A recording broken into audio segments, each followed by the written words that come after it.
विश्वास और भक्ति में होती बड़ी शक्ति। पढ़िए एक कहानी। भक्ति और विश्वास में बड़ी शक्ति होती है। आप अपने आराध्य में विश्वास करके तो देखिए। अयोध्या के बहुत निकट ही पौराणिक नदी कुटिला है, जिसे आज टेढ़ी कहते हैं। उसके तट के निकट ही एक भक्त परिवार रहता था। उनके घर एक सरस्वती नाम की बालिका थी। वे लोग नित्य श्री कनक बिहारी जी का दर्शन करने अयोध्या आते थे। सरस्वती जी का कोई सगा भाई नहीं था, केवल एक मौसेरा भाई ही था। वह जब भी श्री रघुनाथ जी का दर्शन करने आती, उसके मन में यही भाव आता कि सरकार मेरे अपने भाई ही हैं। उसकी आयु उस समय मात्र 2 वर्ष की थी।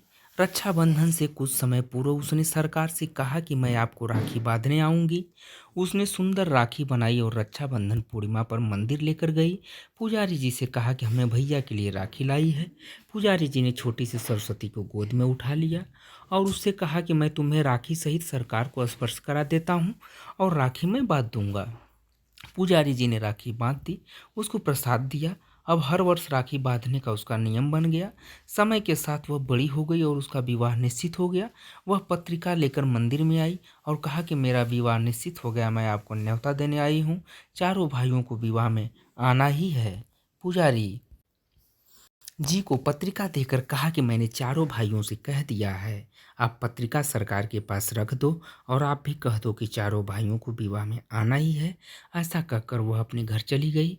विवाह का दिन आया। अवध में एक रस्म होती है कि विवाह के बाद भाई आकर उसको चादर ओढ़ाता है और कुछ भेंट वस्तुएं देता है। उसकी मौसी ने अपने लड़के को कुछ सामान और 22 रुपये दिए और मंडप में पहुंचने को कहकर वह चली गई। उसका मौसेरा भाई उपहार वस्त्र और 22 रुपये लेकर रिक्शा पर बांधकर विवाह मंडप की ओर निकल पड़ा। रास्ते में ही रिक्शा उलट गया और वह गिर गया। थोड़ी सी चोट आई और लोगों ने उसको दवा खाने ले जाकर मरहम पट्टी कराई। यहाँ सरस्वती जी घूंघट से बार बार मंडप के दरवाजे पर देख रही हैं और सोच रही हैं कि सरकार अभी तक क्यों नहीं आए। उसको पूरा विश्वास है कि चारों भाई आएंगे। माँ से भी कह दिया कि ध्यान रखना अयोध्या जी से, मेरे भाई आएंगे। माँ ने उसको भोला समझकर हंस दिया। जब बहुत देर हो गई तब व्याकुल होकर वह दरवाजे पर जाकर रोने लगी। दूर दूर के रिश्तेदार आ गए, पर मेरे अपने भाई क्यों नहीं आए? क्या मैं उनकी बहन नहीं हूँ? उसी समय 4 बड़ी मोटर गाड़ियां और एक बड़ा ट्रक आते हुए उसने देखा। पहली गाड़ी से उसकी मौसी का लड़का और उसकी पत्नी उतरे। बाकी गाड़ियों से और 3 जोड़ियां उतरी। मौसी के लड़के के रूप में सरकार ही आए हैं। रत्न जटित पंगड़िया, वस्त्र हीरो के हार पहन रखे हैं। श्री हनुमान जी पीछे ट्रक में सामान भरकर लाए हैं। हनुमान जी पहलवान के रूप में आए थे। उन्होंने ट्रक से सारा सामान उतारना शुरू किया। स्वर्ण, चांदी, पीतल, तांबे के बहुत से बर्तन, बिस्तर, सोफे, ओढ़ने बिछाने के वस्त्र, साड़ियाँ, अलमारियाँ, कान, नाक, गले, कमर, हाथ पैर के आभूषण। मौसी देखकर आश्चर्य में पड़ गई कि इतना कीमती सामान मेरा लड़का कहाँ से लेकर आया।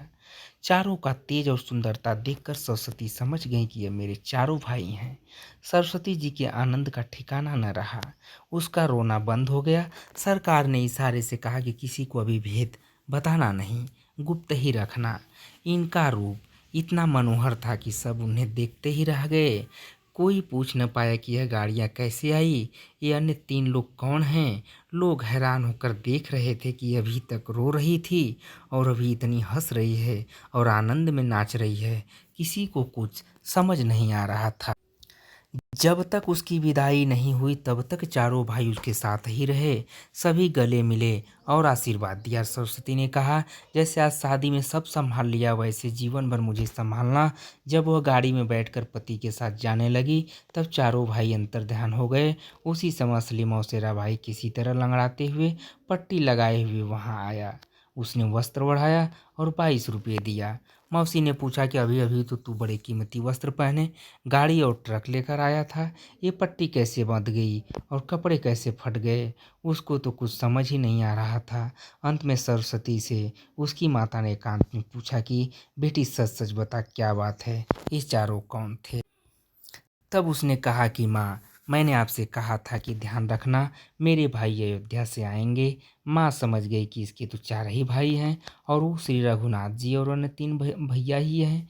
माँ जान गई कि श्री अयोध्यानाथ सरकार ही अपनी बहन के प्रेम में बंध कर आए थे और अपनी बहन को इतने उपहार आभूषण और वस्तुएं दे गए कि नगर के बड़े बड़े सेठ नवाबों के पास भी नहीं थे।